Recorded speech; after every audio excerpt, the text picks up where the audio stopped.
When a couple of Manchester City players turned up at Arsenal in the summer of 2022, no one expected that they would help turn the club into a title challenger from the off.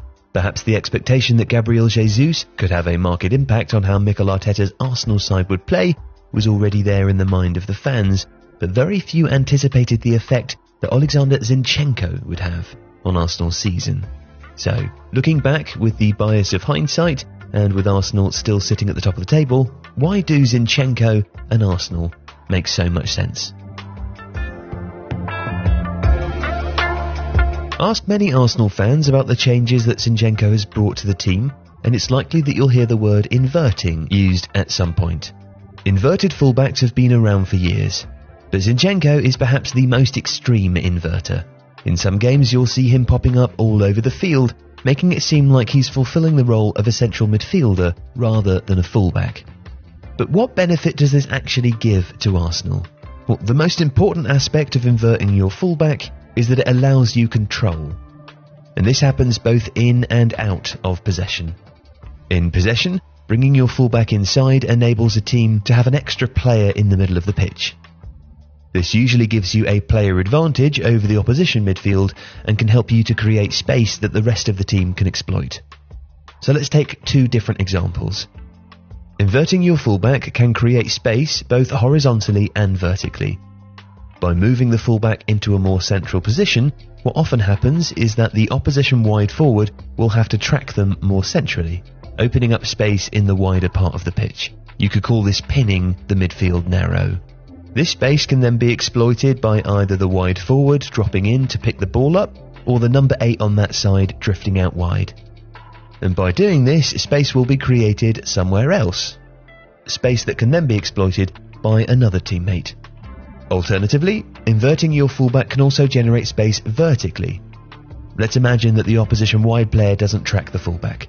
Well, Arsenal now have an overload in the midfield area, which they can use to manipulate the opposition and create space in between the lines. So by inverting their fullback, Arsenal are able to develop a number of solutions to problems in possession and help them to create space that they can then take advantage of to move the ball down the field and generate more dangerous attacks.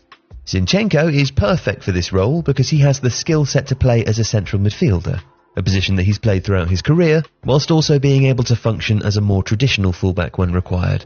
This gives him a natural advantage over someone like Kieran Tierney, who Arsenal used at left-back previously.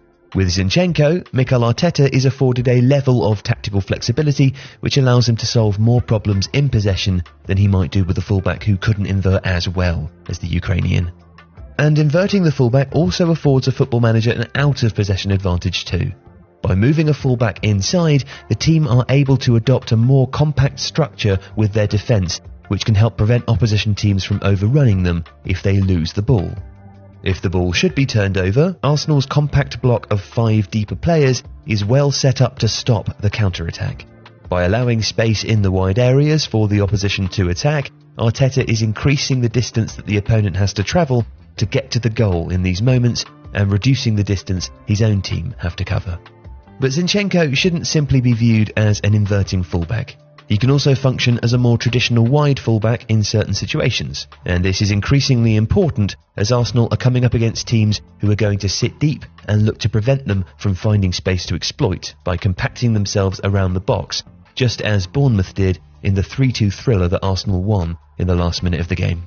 In these situations, Zinchenko is far more likely to end up in the wide areas, keeping the opponent pinned back in their own box and looking to work the ball into dangerous situations either by hitting the byline and cutting the ball back or by swinging in crosses from the left channel.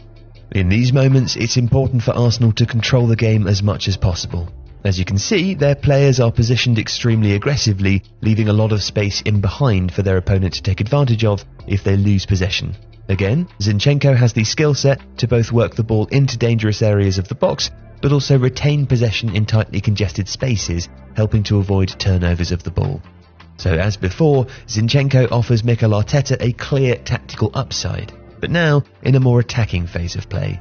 And this flexibility has led to Arsenal being much more dangerous all over the pitch. With all the benefits that he offers his team, it's not hard to see why Zinchenko and Arsenal work so well in harmony. If you like this video, please like and follow Tifo. The Athletic is home to some of the world's best sports journalists, including journalists dedicated to each Premier League team, so every fan gets the coverage they deserve, not just the big clubs. And you can try it for free now for 30 days. See the link in the post.